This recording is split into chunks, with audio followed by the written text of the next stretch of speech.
ملك الناس إله الناس من شر الوسواس الخناس الذي يوسوس في صدور الناس من الجنة والناس. صدق الله العظيم. نستغفر الله العظيم. بسم الله الرحمن الرحيم. الحمد لله رب العالمين حمدا شاكرين حمدا ذاكرين حمدا يوفي نعمه ويكافئ مزيده. يا ربنا لك الحمد كما ينبغي لجلالك الكريم وعظيم سلطانك. اللهم صل وسلم على سيدنا محمد في الاولين والاخرين وصل وسلم على سيدنا محمد في كل وقت وحين. صل وسلم على سيدنا محمد في الملائكه لا الى يوم الدين. صل وسلم على سيدنا محمد حتى ترث الارض من عليها وانت خير الوارثين. صل وسلم على سيدنا محمد عبدك ورسولك نبي الامي وعلى اله وصحبه اجمعين. اللهم اجعل واوصل وبلغ وتقبل ثواب ما قرأنا منه من القرآن العظيم، ما هللناه من لا إله إلا الله والسبحان سبحان الله بحمده، ما قلناه يا الله يا الله، ما صلينا وسلمنا على عبدك ونبيك محمد صلى الله عليه وسلم في هذا المقام المبارك في هذه الليلة المباركة، هدية منا واصلة ورحمة منك نازلة وبركة شاملة صدقة متقبلة نهدي بثواب هذه القراءة إلى رسولنا شفينا قرة عيننا سيدنا رسول الله محمد بن عبد الله صلى الله عليه وسلم أهل البيت وأزواجه وذريته وأنصاره وأصحابه وأحبابه أجمعين، ثم إلى أرواح أبطال المكرم من مشارق الأرض إلى مغاربها برها وبارها، خصوصا سادتنا والمكرمين أهل المعنى البقية أهل الزمن الفريق أجمعين وأهل حضرموت كلهم أجمعين، خصوصا سيدنا مهدي الله ميسان سيدنا صلى الله عليه وسلم مقدم محمد بن علي بعلوي سيدنا عبد الرحمن زكام الأول أجمعين وصولي وفرنج من سادتنا لأبي ألوي، ثم إلى أرواح كافة المعالي كرمنا فيها مصنف كرمنا فيها من الشيخ الحضراء والأذكار والأوراد والأحزاب من زمان صلوات دعوات منجات كلهم أجمعين، خصوصا قرأنا كتبهم وأورادهم وأنزابهم وصماتهم صلواتهم دعواتهم ونجدهم في معهدنا في مجالسنا في أيامنا في أوقاتنا، ثم إلى أرواح كافة ولم أهل البلد أهل بالمبان دار السلام كلهم أجمعين، خصوصا صاحب الحضر المقام الحبيب عقيل بن محمد بن عمر بن يحيى وأصوله وفرهم وأبي وأمي وأولادي وبناتي أجمعين، والمتقدم في هذه الولاية في هذه الحارة في هذا المقام من عبادك الصالحين، ثم إلى أرواح والدينا ولكم خاصة خصوصا الحبيب حسين بن علي بن شاه بن شاب وذوي الحقوق عليه أجمعين، ووالدينا ووالديكم وأمواتنا أمواتكم وعامة المسلمين أجمعين، أوصل اللهم ثواب ذلك منا إليهم، اللهم جل تعالى بين أيديهم مدفكاكا لهم من النار وحجابا لهم من النار سترا لهم من النار، اللهم اغفر لهم وارحمهم وعافهم واعف عنهم، اللهم اغفر لهم وارحمهم وعافهم واعف عنهم، اللهم اغفر لهم وارحمهم وعافنا واعف عنهم، اللهم ادخل في قبورهم روح والريحان والبشارة والآمان والفوشة والرضوان، واجعل يا ربنا قبورهم روضة من رياض الجنان، ولا تجعل خفرا من خفرة النيران، بحق ربنا اغفر لنا ولإخواننا الذين سابقونا بالإيمان، ولا تجعل في قلوبنا غلا للذين آمنوا، ربنا إنك رؤوف رحيم، ربنا آتنا في الدنيا حسنة وفي الآخرة حسنة وقنا عذاب النار، صلى الله على سيدنا محمد النبي الأمي وآله وصحبه وسلم، سبحان ربك رب العزة عما يصفون وسلام على المرسلين والحمد لله. الفاتحة.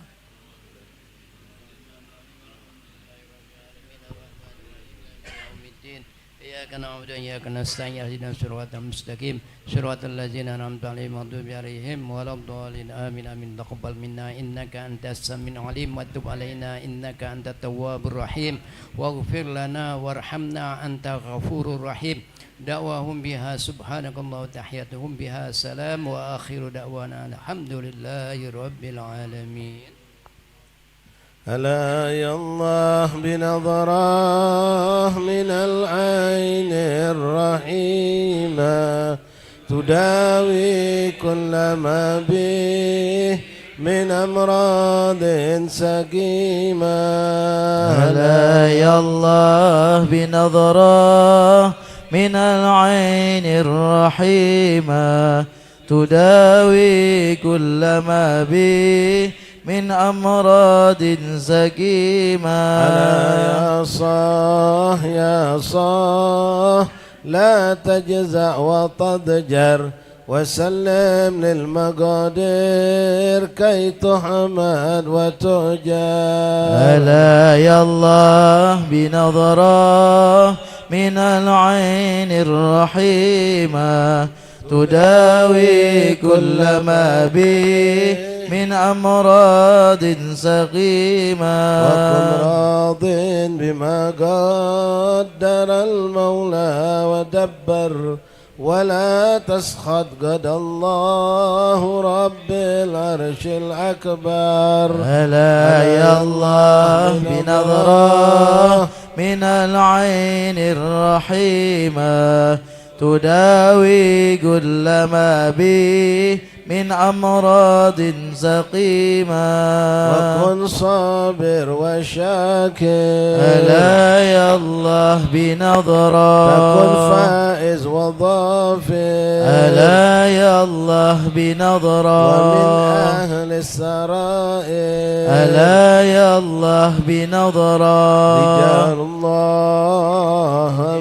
رجال الله من كل لذي قلب منور مصفى من جميع الدنس طيب مطهر. ألا يا الله بنظرة من العين الرحيمة تداوي كل ما بي من أمراض سقيمة. وذي دنيا دنياه حوادثها كثيرة وعيشتها قيرة ومدتها قصيرة.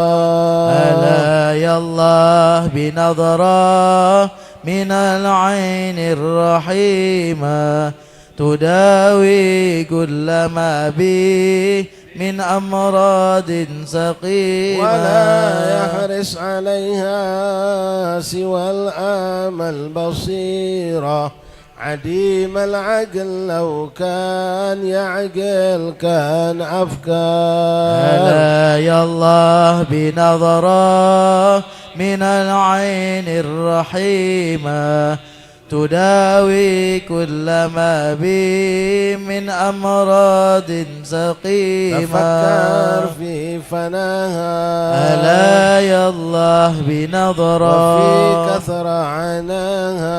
ألا يا الله بنظرة وفي قلة غناها.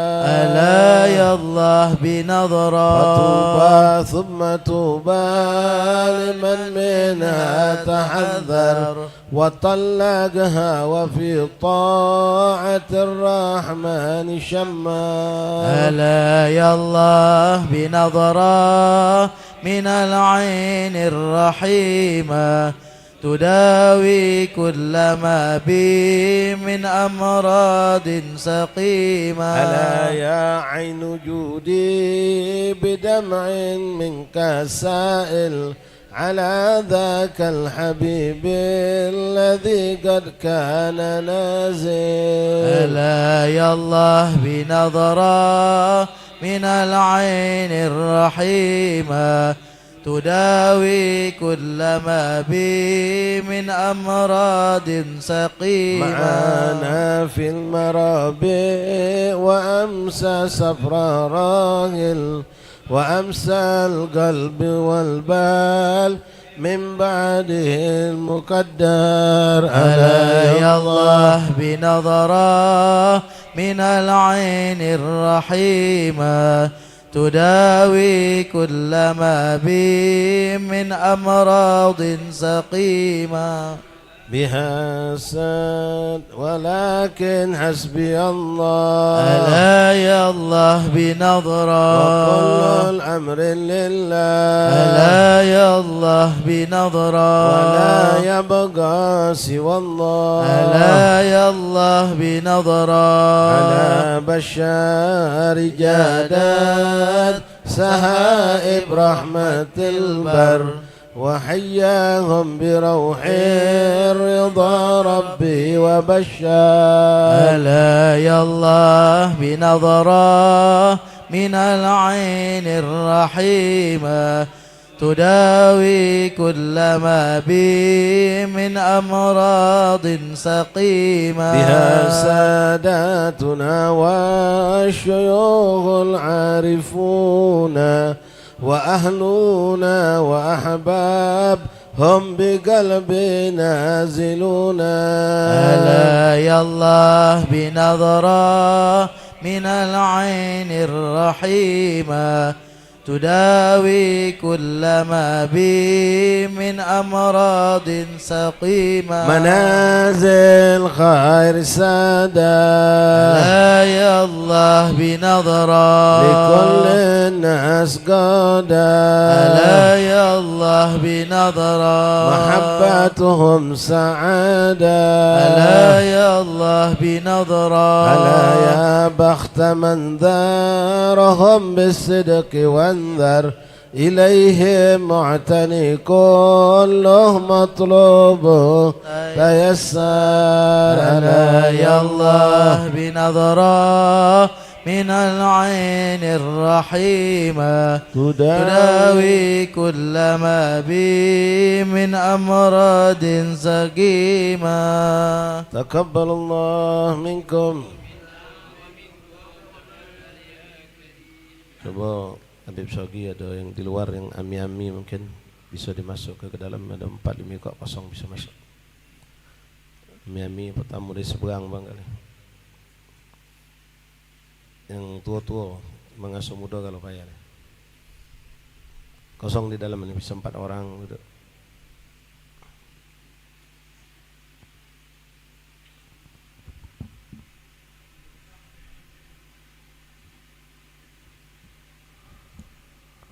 Kalau dari luar nyengok lewat TV, kalau dari juga nyengok langsung.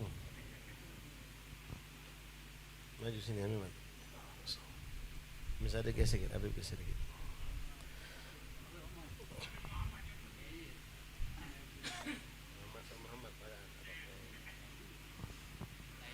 Bismillahirrahmanirrahim. Alhamdulillahi rabbil alamin wa bihi nasta'in ala umurid dunya waddin. وصلى الله وسلم على خير خلق الله أجمعين سيدنا ومولانا محمد وعلى آل سيدنا ومولانا محمد الفاتح لما أغلق والخاتم لما سبق ناصر الحق بالحق والهادي إلى صراطك المستقيم وعلى آله وصحبه حق قدره ومقداره العظيم. نوينا تعلم التعليم والإفادة والاستفادة والنفع والانتفاع. أتذكر التذكير الحث على التمسك بكتاب الله وسنة الرسل والدعاء إلى الهدى والدلالة على الخير ابتغاء مرضات الله وقربه وثوابه. اللهم أغننا بالعلم وزينا بالحلم أكرمنا بالتقوى جملنا بالعافية يا أرحم الراحمين. اللهم جملنا بالعافية والسلامة حققنا يا ربنا بالتقوى مع الاستقامة وأعدنا من مجيبة الندامة يوم القيامة يا حافظ عفرنا ثبتنا من الثبات. اللهم يا من وفق أهل الخير وأعانهم عليه بإذن اللهم للخير وأعنا عليه ولا حول ولا قوة إلا بالله العلي العظيم. معاشر الحبائب معاشر الإخوان معاشر الحاضرين معاشر الزائرين حاضرين رحمني رحمكم الله. السلام عليكم ورحمة الله وبركاته. Alhamdulillah, thumma alhamdulillah, thumma alhamdulillah, lakal hamdu syukur ya Rabbana. Bersyukur kita kehadirat Allah Subhanahu wa taala yang kembali memilih kita lalu mengumpulkan kita dan memuliakan kita dengan perkumpulan ini. Kita dibimbing Allah, dimudahkan Allah untuk bersalawat dan salam kehadirat baginda Nabi Muhammad sallallahu alaihi wasallam yang mana kita pastikan dan kita yakini seyakin-yakinnya sesuai dengan apa yang disampaikan oleh baginda Rasulullah sallallahu alaihi wasallam. Tidaklah seorang bersalawat dan salam kepada Nabi Muhammad kecuali Allah sampaikan, malaikat sampaikan kepada Nabi Muhammad tentang perihal fulan bi fulan membaca salawat dan salam untukmu. Nabi mendengar nama kita disebut, nama orang tua kita pun disebut, dan Nabi pun membalas salawat dan salam yang kita ucapkan. Alhamdulillah tidak kurang daripada 300 nama Nabi Muhammad yang agung, yang mulia kita sebutkan. Kalau kita menyebut nama Waliullah Habib Agil bin Muhammad bin Yahya atau Dato' Agil, maka kita tahu dan kita pahami akan turun rahmat Allah. Bagaimana ketika kita menyebut nama baginda Rasulullah? Terlebih lagi ucapan kita sebut bukan hanya sekedar membaca nama Nabi, tapi kita menjadikan itu salawat.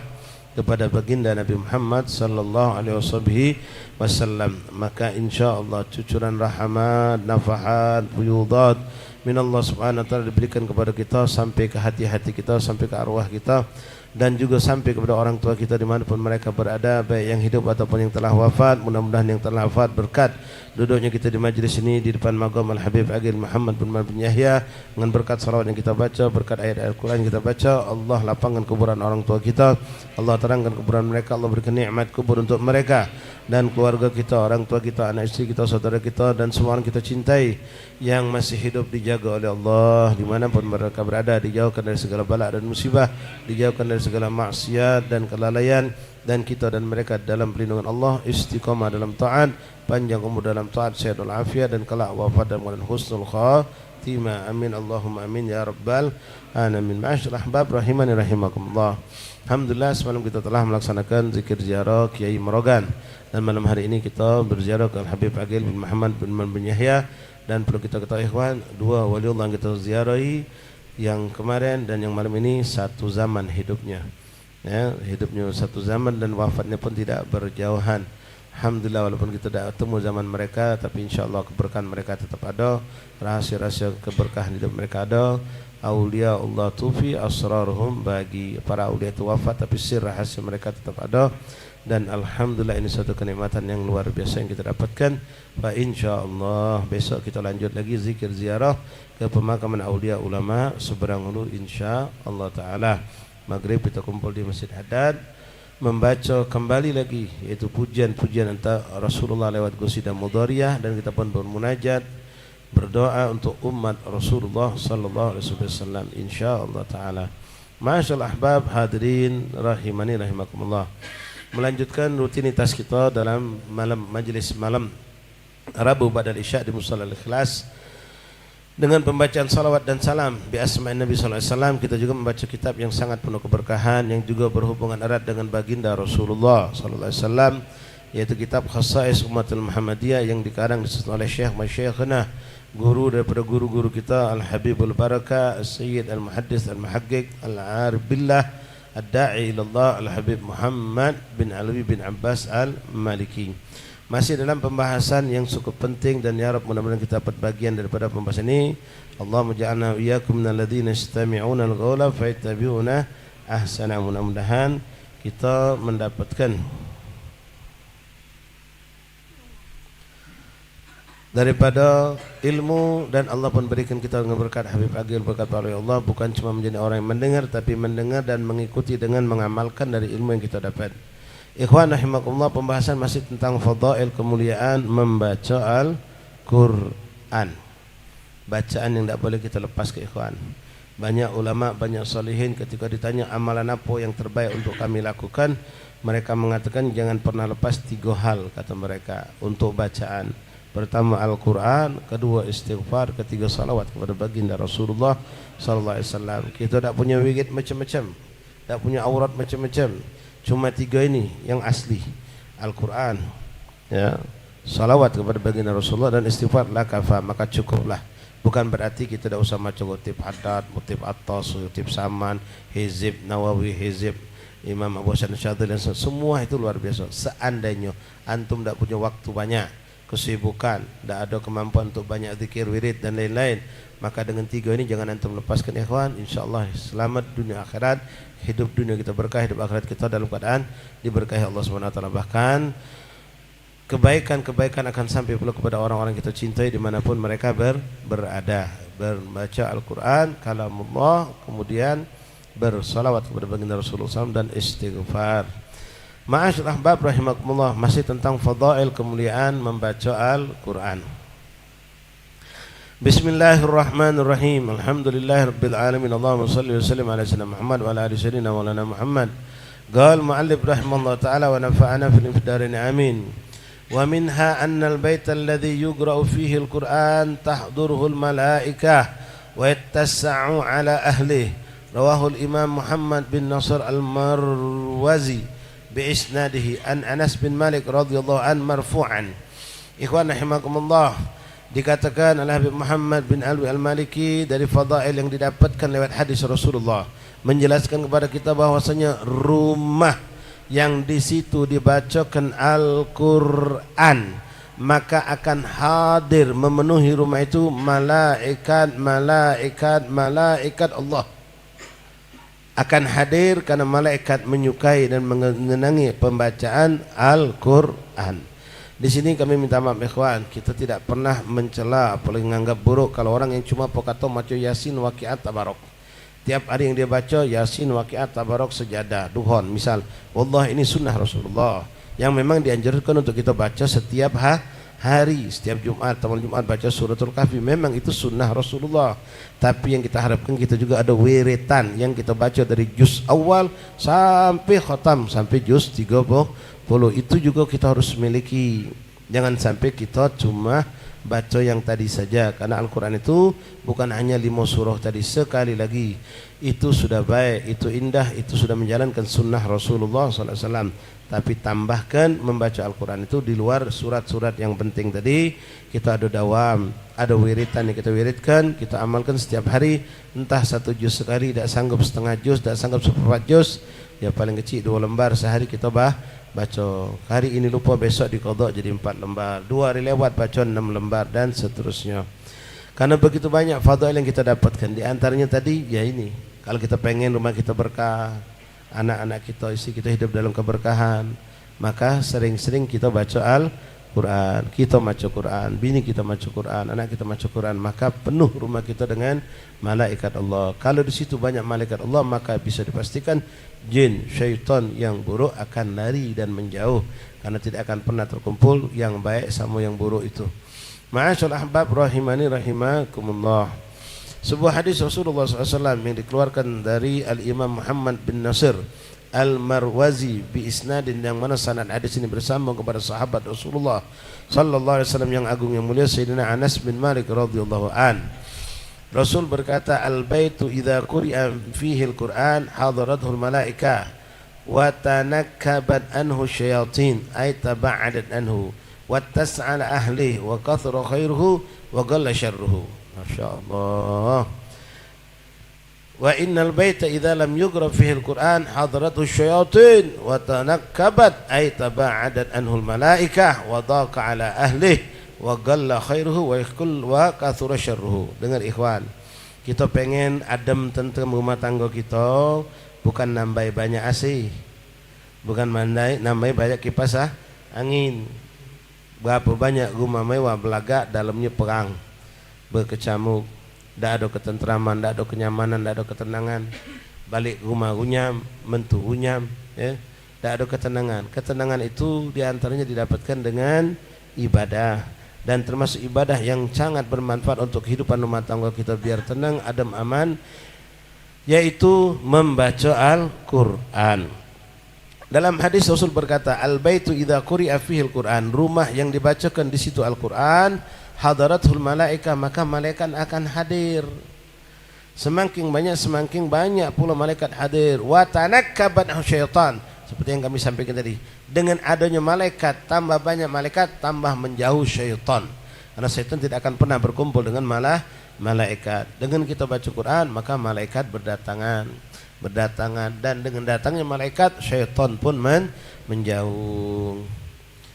Wattas'ala ahli, kemudian Allah lapangkan juga rezeki kita, insya Allah, dengan kita baca Al-Quran. Wa kathura khairuhu wa qalla syarruhu, dan banyak sekali kebaikan-kebaikan akan muncul dari rumah tersebut. Ya, minta maaf ikhwan, ini kenyataan. Ada rumah ini model-model rumah perumahan lah. Sama bentuknya, cuma tipe-tipe 42 bukan tipe 36.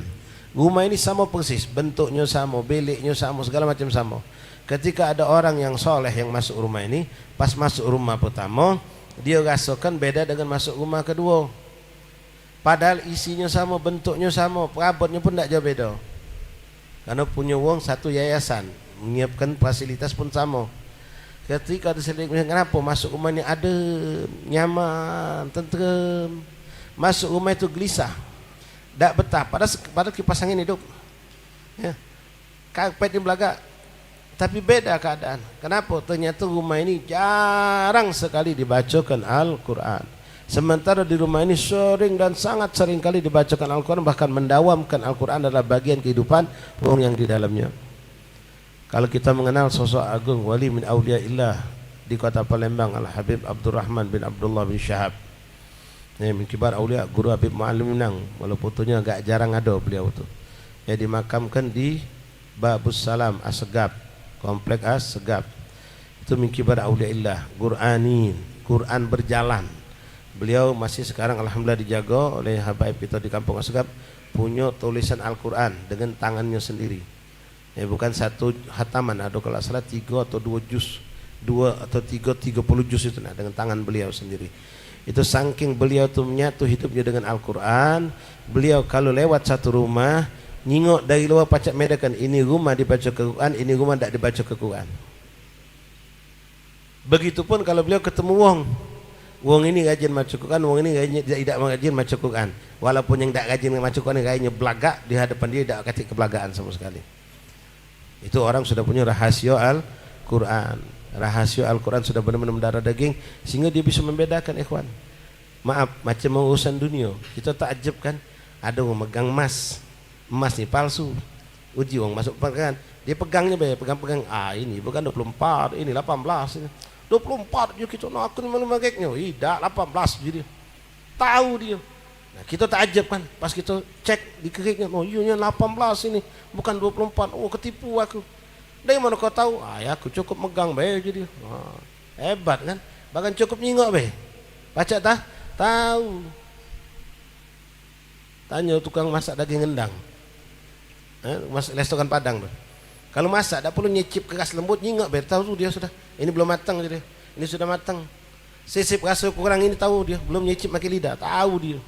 Nah, jangan takjub dengan hal seperti itu, cuma urusan dunia. Para aulia Allah lebih tahu lagi. Masuk Ahmad, masuk. Masih ada kosong. Nah, banyak Muhammad wa Ahmad, alhamdulillah. Ya. Jadi aulia Allah itu tahu ikhwan. Yang mana wong galak maca Quran sama yang tidak pernah atau jarang baca Al-Quran. Nah, para aulia mukasyifin mereka tahu yang mana wong galak maca Quran sama yang tidak galak maca Quran. Nah, kita berharap dan mengharap ridha Allah, bukan cuma takut kaget dijengok udah baca Quran. Kecingoan cuma baca Quran, lu nak nemu Habib ini kayak jengoknya udah baca Quran. Ya, ketahuan juga masih. Nah, aulia Allah dengan izin Allah bisa mengetahui hal seperti itu. Jadi Habib Abdurrahman tadi Masya Allah, tabarakallah, dia bisa tahu rumah yang mana dibaca Quran dengan rumah mana yang tidak baca Quran, tahu dia. Kelihatan dengan izin Allah rumah itu bersinar dan tidak bersinar. Ada hadis Rasulullah SAW mengatakan rumah-rumah yang dibacakan Al-Quran itu memancarkan sinar sampai ke langitnya Allah, sehingga mereka malaikat Allah yang ada di langit menyaksikan rumah itu berkelap-kelip dengan cahaya, seperti kita manusia di bumi menyaksikan bintang yang berkelap-kelip di langitnya Allah. Sallu ala Nabi. Kata ulama menyikapi hadis ini, kata mereka, kalau rumah itu terang, bersinar, berkelap-kelip dipandang oleh ahli sama, maka bagaimana dengan wong yang menjadi penyebab rumah itu bersinar? Arti dia yang jadi sumber terangnya Quran itu rumah itu. Nah, kita pun semua tahu ikhwan, bahwasanya salah satu tujuan kita baca Quran agar kuburan kita menjadi terang benderang. Kita baca ke Quran untuk emak bapak kita datang ke kuburannya, atau tidak sempat dari jauh kita kirim, itu pun akan menjadi terang benderangnya kuburan mereka. Nah, ini hadis menjelaskan seperti itu. Wa kathura khairuhu wa qalla syarruhu, dan rumah yang banyak dibacakan Al-Quran maka kebaikan-kebaikan akan datang dan keburukan-keburukan akan berkurang bahkan hilang. Tapi sebaliknya kata Rasulullah, wa innal baita idza lam yuqra fihi al-Quran hadaratuhu syayatin wa tanakkabat ay taba'adat anhul malaikah wa daqa ala ahli. Adapun rumah yang tidak dibacakan Al-Quran, maka syaitan akan berkumpul. Dengan berkumpulnya banyak syaitan, malaikat akan lari. Kalau malaikat dekati di rumah kita, syaitan kalau ya naudzubillah. Yang ada pun ya pikiran syaitan kalau. Tinggal aku syaitan juga. Mata kita cara pandang kita pandangan syaitan, hobinya nyingok yang diharamkan Allah. Mulut kita yang keluar kalimat-kalimat syaitan, apa-apa yang diharamkan Allah. Riba, namimah, seru banget ya. mata mandang maksiat, mulut berucap maksiat, telinga mendengar maksiat, semuanya. Karena tidak ada baca Al-Quran. Kenapa? Malaikat menjauh dan rumah itu akan disempitkan Allah rezekinya, dan wa ghalla khairuhu, akan sedikit sekali kebaikan-kebaikan dari rumah tersebut. Wa ghalla syarruhu, dan akan wa katsura syarruhu, dan akan lebih banyak keburukan-keburukan muncul dari rumah tersebut. Ma'asyal ahbab rahimani rahimakumullah. Nah, ini kita tinggal berpikirlah, pengen rumah kita terang benderang, mendapatkan cahaya, kumpul malaikat, ya, atau sebaliknya syaitan, ya, jin dan manusia yang berbentuk setan, setan bentuk manusia yang kumpul di rumah kita. Ma'asyal ahbab hadirin rahimani rahimakumullah. Masya Allah, dong bangkau ya. Qala fil bab an Abi Hurairah radhiyallahu an mauqufan an Ibnu Sirin wa atharu wa minha anna tilawatul Quran jala'ul qulub wa ruwiya an Ibnu Umar radhiyallahu anhuma qala Rasulullah sallallahu alaihi wasallam inna hadhil qulub tasda'u kama yasda'ul hadid idza asabahul ma'. Qila ya Rasulullah wa ma jala'uha qala kathratu dzikril maut wa tilawatil Quran. Ma'asyal ahbab hadirin rahimani rahimakumullah. Disebutkan dalam sebuah hadis yang disampaikan sanadnya oleh Abi Hurairah radhiyallahu an, sahabat Rasulullah yang agung. Sampai kepada kita sanadnya lewat seorang ulama Ibnu Sirin rahimahullah taala. Yang mana di situ dikatakan anna tilawatal Quran jala'ul qulub. Pembacaan Al-Quran itu bisa menerangi hati. Dia menghilangkan kotoran-kotoran yang ada di dalam hati kita.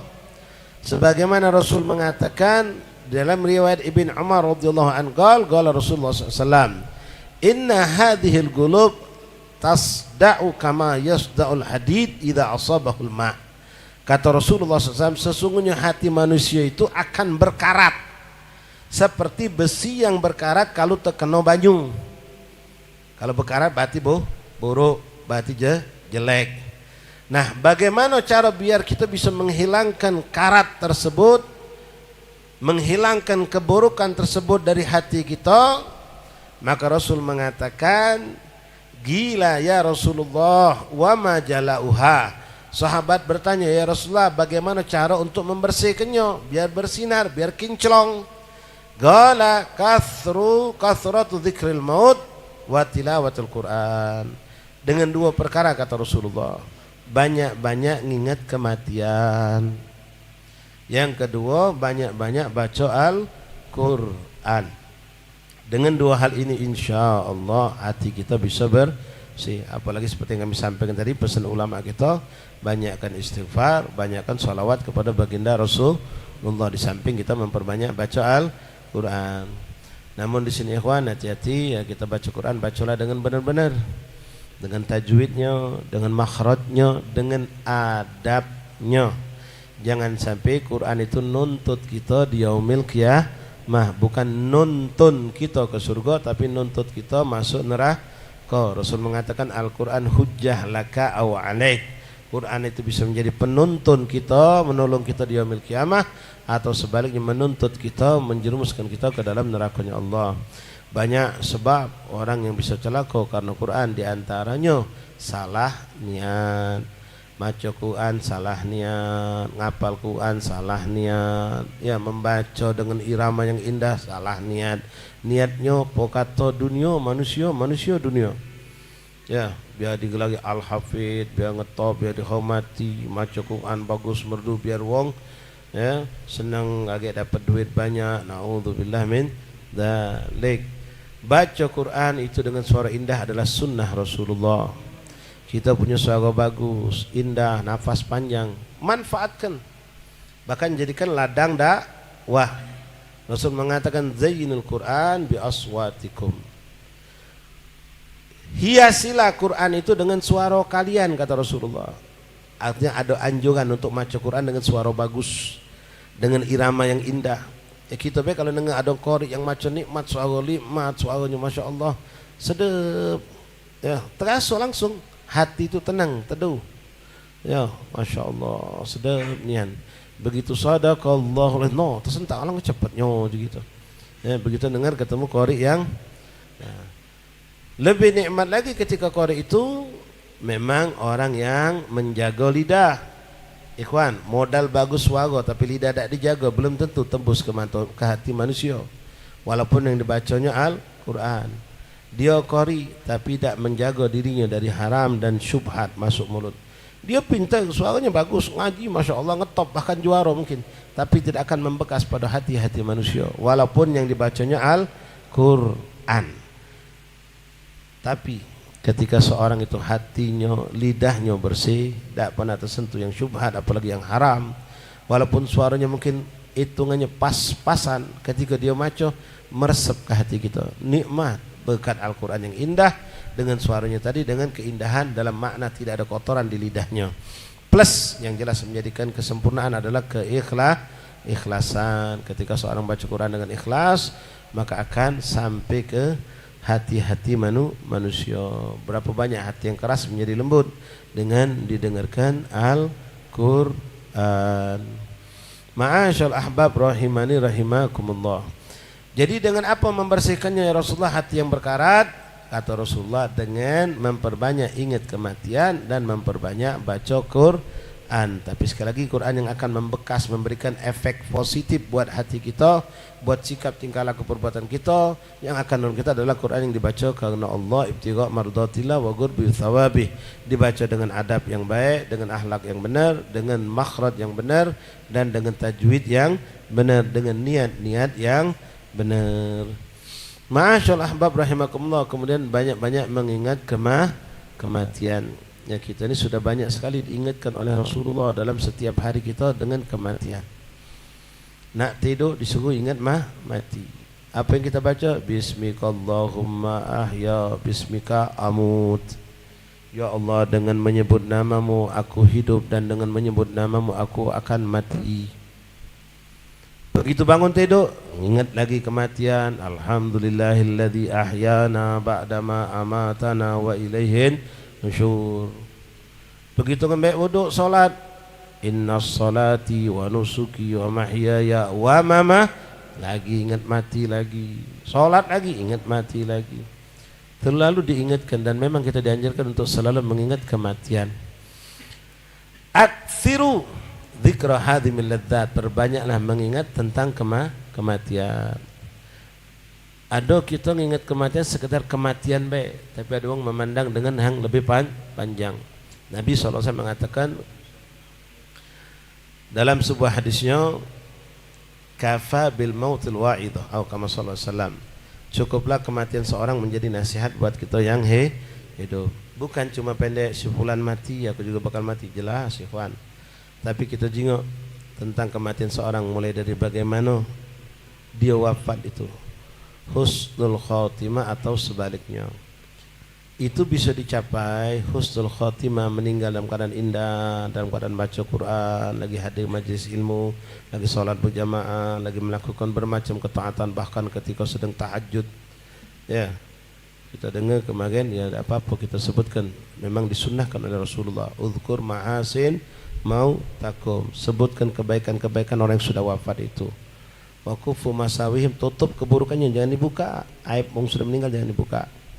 Ya, Amir Syahabuddin bin Syahab yang beberapa hari yang lalu kita hadir acara tahlil 40 hari beliau. Ya, kalau ada acara hadir, beliau duduk di sinilah dengan selendang putih polos Cak Miali. Tak banyak hal, masya Allah.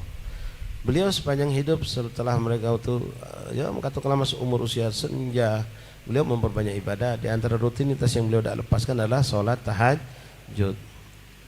Tahu kita bagaimana keadaan beliau wafat? Beliau wafat ketika selesai tahajud menunggu adzan subuh. Disitulah beliau wafat. Indah ikhwan. Yamutul mar'u ala ma 'asha alaih. Seorang akan diwafatkan Allah tergantung kebiasaan hidupnya. Kalau kita rajin baca Quran, tidak jauh dan bukan hal yang berlebihan, bukan sesuatu yang aneh ketika seorang yang memang menggeluti baca Quran, begitu dia wafat Al-Quran masih terbuka depan mukanya. Sedang megang Quran, sedang mencium Quran, atau sedang habis baca Quran dia wafat, dan ini pun kita dapatkan di Palembang. Ini orang yang wafat setelah baca Quran banyak. Memang itulah kebiasaannya. Orang yang senang baca maulid meninggal di majelis maulid ada, bukan sikodo di Palembang. Ya. Orang yang kemarin yang kita hadiri hall, ya, hall di Haddad, hall Habib Salim bin Syekh. Di situ wafat Habib Muhammad, Habib Muhsin Al-Kab. Beliau yang menghidupkan hall itu. Beliau mengangkat hall itu. Dinjo Allah hadiah, wafatnya di hari hall itulah. Ya. Nah, ini hasil sudah ditampakkan Allah. Nah, tinggal kita ngukur, ikhwan, na'udzubillah, mana kebiasaan kita ini banyaknya baik apa banyaknya buruk. Dikhawatirkan pas keburukan itu kita sering lakukan itu terjadi, kita pun diwafatkan Allah. Karena hadis Nabi tadi maknanya dua mata panah, ke kanan jadi, ke kiri jadi. Yamutul mar'u ala ma'asha alaih.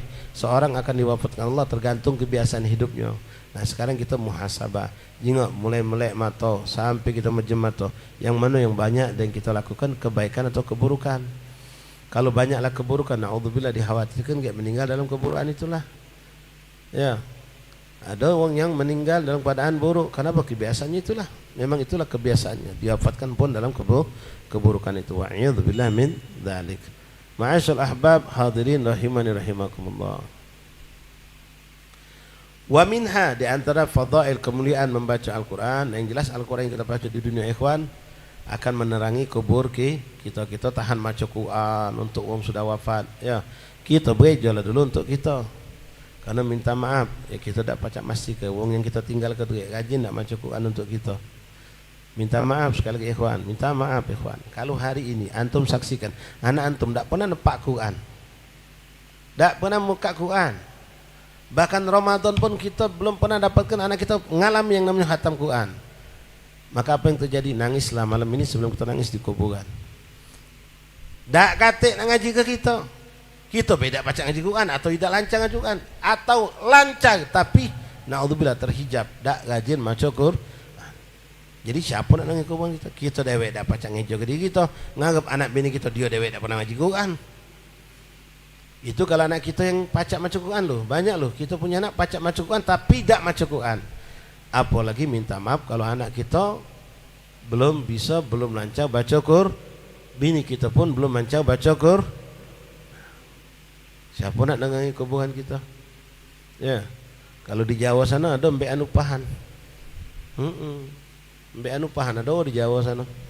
Ya, bid'ah dolalah itu termasuk. Nak berapa hari ngaji di kuburan, ada grupnya dia. Nah, itu jelas itu bid'ah dolalah itu. Ngaji di kuburan, nak sehari, nak 3 hari, nak 7 hari, nak 40 hari sanggup. Yang penting ada duit, ada bacaan. Nah, kita ada harap yang macam itu. Malaikat tak pernah baca di upah-upah aja itu. Ya, kita pengen anak kita yang baca ke Quran buat kita tiap hari. Nah, sering kami sampaikan kepada ikhwan, jadikan motivasi kita baca Quran, memperbanyak baca Quran, niatkan hadiah untuk abah umi aku yang sudah meninggal dunia.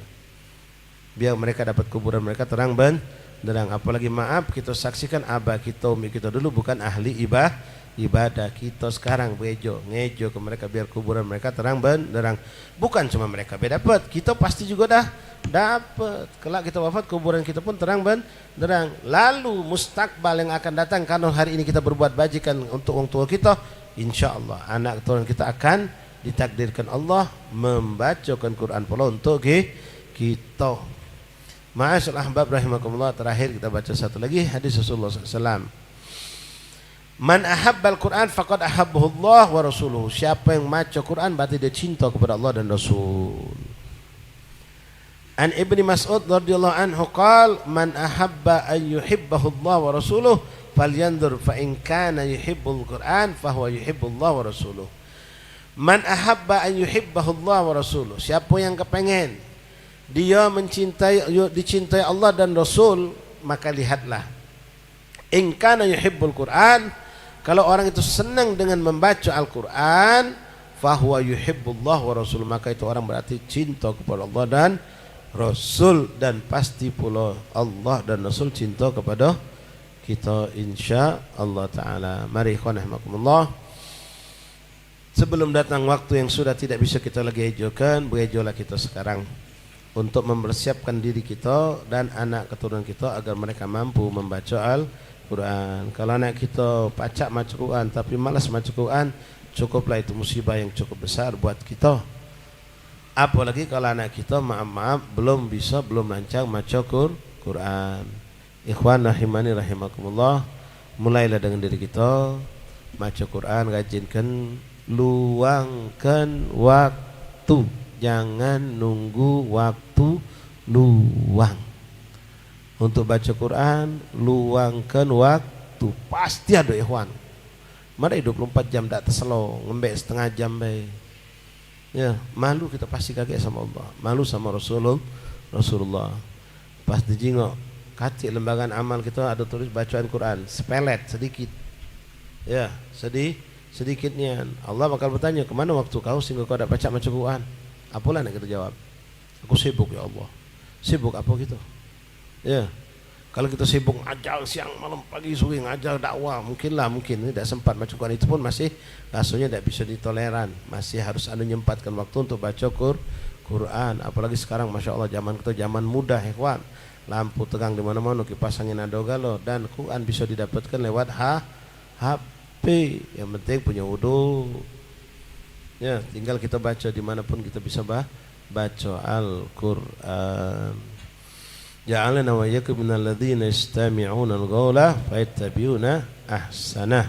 Mudah-mudahan Allah jadikan kita orang-orang yang mendengar nasihat dan mengamalkan daripada nasihat. Masya Allah. Nih, Allahumma akrimna kama akram hadzal rajul. Kita dapat SMS, beberapa SMS tentang berita duka cita. Tapi subhanallah ikhwan, ya, Anda dapat SMS pertama tadi tidak menjelaskan tentang ini. Nah, yang kedua ini ada penjelasan cantik yang barusan kita bahas. Mudah-mudahan Anda sama antum dapat, ya. Ya mutul maru alama, seorang itu akan diwafatkan Allah tergantung kebiasaannya. Inna lillahi wa inna ilaihi raji'un. Telah meninggal dunia Sayyid Nizar bin Ali Rozi, ya, Al-Kab. Ya, abahnya ada di Palembang. Ini orang asli Palembang, cuma beliau di Bogor. Antum tahu meninggalnya barusan. Jenazah ada di Bogor, meninggal habis ngajar majelis. Sallallahu alaihi wasallam. Habis ngajar majelis ikhwan meninggal. Karena kehidupan beliau majelis. Hada masyhur ikhwan. Tidak usah nanti komentar apapun terhadap orang yang wafat seperti ini. Ya, habis ngajar majelis wafat. Ya, mudah-mudahan kita habis hadir majelis wafat. Ya, bukan naudzubillah habis menghadiri tempat yang buruk, tempat maksiat atau bermaksiat kepada Allah. Ini tidak pacak mesen ikhwan. Meninggal macam ini tidak pacak dipesan, tapi sudah ada isyarat dari Rasulullah. Kalau kepengen nak model apa, dawam kelah. Habib Umar bin Abdurrahman Al-Attas radhiyallahu an, sahibu Ratib Attas, pernah mengatakan senada dengan ucapan Rasulullah. Apa kata beliau? Idza ra'aita halal lati tuhibbu an ta'tiyakal maut falzamha. Kalau kau melihat suatu keadaan yang kau berangan-angan, ya Rabb, pengen aku meninggal macam ini, pasti yang baik kan? Lagi ngaji, yo, main meninggal di Mekah, berapa banyak meninggal di Mekah? Ya, ada yang meninggal di sedang tawaf, ada yang meninggal di padang Arafah. Yang mungkin kita wallah alam dapat. Yang kita saksikan di sini, orang meninggal balik dari majelis taklim, meninggal di masjid, meninggal di musola, meninggal ngaji Quran, meninggal nunggu subuh, meninggal dalam keadaan habis berdakwah, meninggal habis ngajar, meninggal sedang melakukan hal-hal yang terpuji. Idza ra'aita halal lati tuhibbu an ta'tikal maut fa anta fih falzamha. Kalau kau melihat suatu keadaan yang mana kau berharap, ya Allah pengen meninggal macam ini, maka lazimkan, istiqomahkan, dawamkan perbuatan tersebut, maka janji Rasulullah tadi akan datang kepada kita. Ya mutul mar'u ala ma'asha. Namun sebaliknya kata Habib Umar bin Al-Attas, ini sebenarnya pencerjamahan daripada hadis Rasulullah tadi. Wa idza ra'aita halal lati takrahu an ta'tiyakal maut wa anta fi falstanib minha. Atau kamu radhiyallahu an.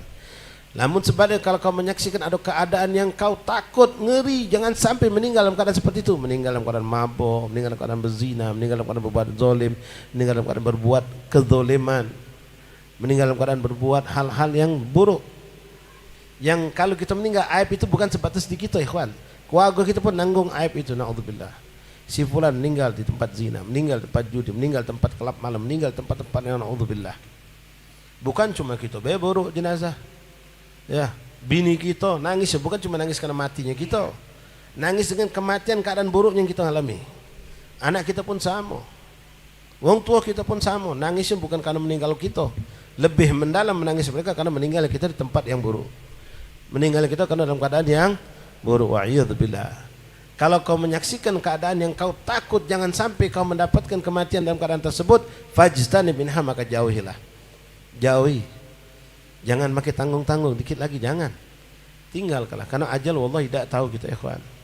Kita tidak tahu dengan ajal. Berapa banyak kawan-kawan kita yang meninggalnya, masya Allah, tiba-tiba. Kalau antum mungkin ngaji nonton berita, berapa banyak? Ya. Wong meninggal dalam keadaan tanpa diduga, tanpa ya ini bukan datang terus cerita. Ambil contoh wong yang ditabrak mobil, bukan dia nabrak, dia tidak hati-hati. Lampu merah dia berhenti, patuh dengan aturan tadi itu, tidak dia nggak pas. Tahu-tahu dari belakang ngantem truk, lem blong, jeda meninggal. Masya Allah, meninggalkan anak yatim. Kafa bil mautul wa'idha, cukuplah kematian itu nasihat buat kita. Contohnya ikhwan, mbak nasihat, ada kawan kita umur sebaya sama kita, meninggal dunia, anaknya masih kecil-kecil galau, nambah pikirlah, pacak ngaji loh muda ini. Sampai di situ nasihat itu. Pertama meninggalnya bagus apa tidak? Oh, alhamdulillah meninggalnya bagus. Lagi nyari rezeki, meninggal dalam keadaan syahid, kecelakaan, meninggal indah lagi dalam majelis taklim. Wah, itu masya Allah. Ngapa dia pacak meninggal setelah balik majelis seperti beliau almarhum meninggal setelah ngajar? Karena memang kehidupan beliau adalah mengajar. Ya. Nama pikir kita, ya Allah, benar apa kata Rasulullah. Kemudian ngelebar dikit macam tadi ya. Tinggalkan anak jadi kau masih kecil-kecil galau. Maaf, umur setahun, 3 tahun, 4 tahun, belum pacak macam Quran kalau berarti belum ada yang mentransfer pahala cahaya Quran untuk dia dikubur. Berarti kalau macam itu aku nak ngejo kedua dia, aku dewek, bejolah dulu. Apa nganggap anak masih kecil galau? Itu kalau kita anggap budak masih kecil galau. Anak kita lebih besar tapi tidak baca Quran atau tidak mau baca Quran, ya sudah. Zulam. Gelap kuburan kita berarti bejolah sekarang kita. Punya duit sedekah untuk negangi kuburan kita, tapi duit yang halal, ikhlas karena Allah. Wa hakadha ya ikhwan rahimakumullah, hafizakumullah fuqakumullah. Ya, banyak kita dapatkan cerita-cerita yang indah wafatnya orang dalam kemuliaan, dalam kebaikan, dalam keindahan.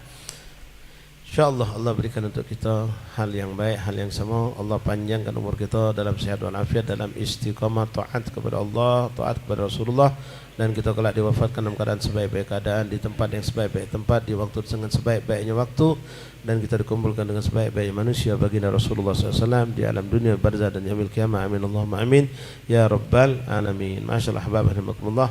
Adapun jenazah apakah dibawa Palembang atau di Bogor belum ada kabar selanjutnya, nanti insyaallah akan saling sampai ketika ada kabar berikutnya insyaallah taala.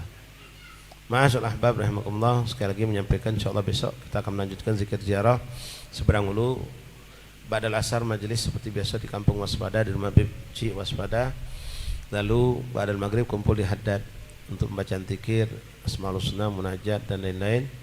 Ba'dal isya baru kita keliling ziarah ke makam aulia yang ada seberang ulu, kumpul di makam Abi Ahmad bin Hasan Al-Habsyi insyaallah. Mudah-mudahan Allah menjadi suasana cantik dan kita pun diberikan sehat walafiat. Kemudian malam Ahad yang sebenarnya jadwal kita zikir ziarah Kampung Koci malam Ahad kemarin, karena berbarengan dengan adanya rangkaian acara Khol Syekh Bakar bin Salim Bidul KB, jadi kita mundurkan malam Ahad yang akan datang insyaallah taala. Kemudian malam Sabtu ini majlis 2 mingguan badal maghrib di rumah Habib Muallim Nang Jatuhi, dan badal isya'nya di MTRI insyaallah taala.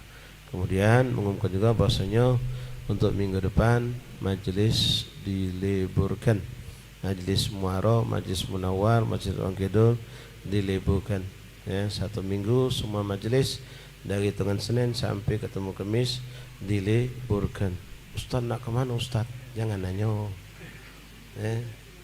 Ada apa Ustaz? Nak kemana Ustaz?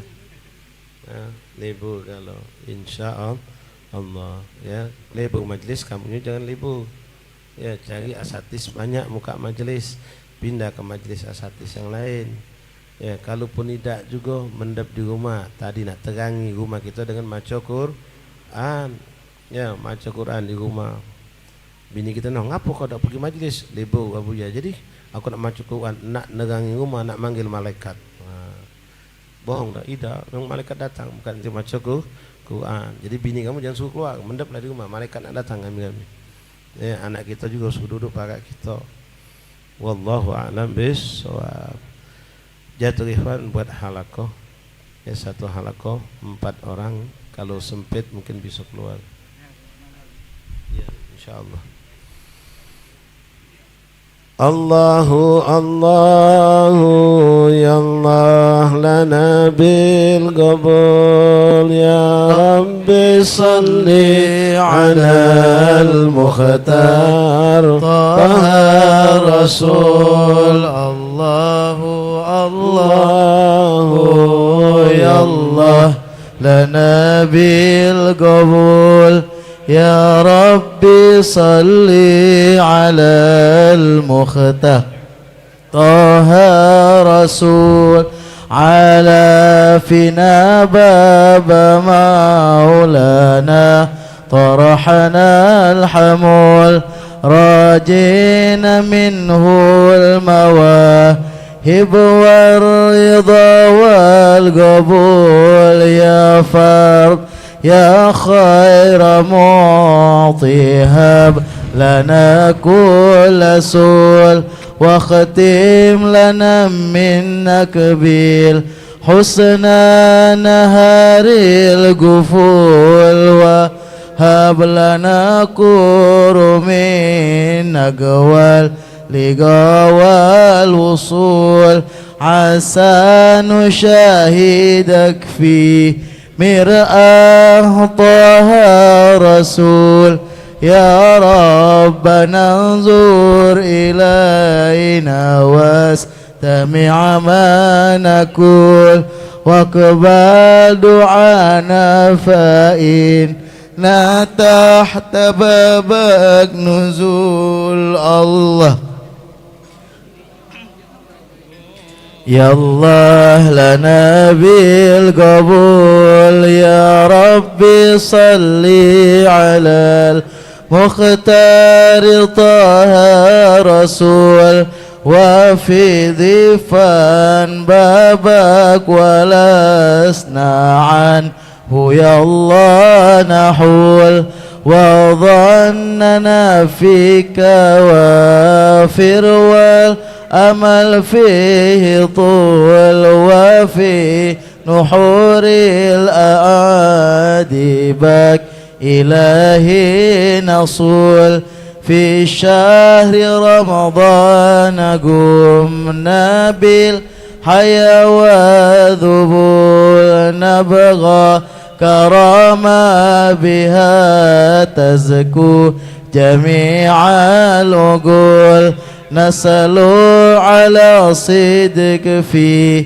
سبل الرجال الفحول سبل التقى والهداية لا سبيل الفضول يا الله طلبناك يا من ليس ملكه يزول ثم صلاة على المختار طه رسول والآل والصحب ما داعي رجع بالقبول. الله يا الله لنا بالقبول يا ربي صلي على المختار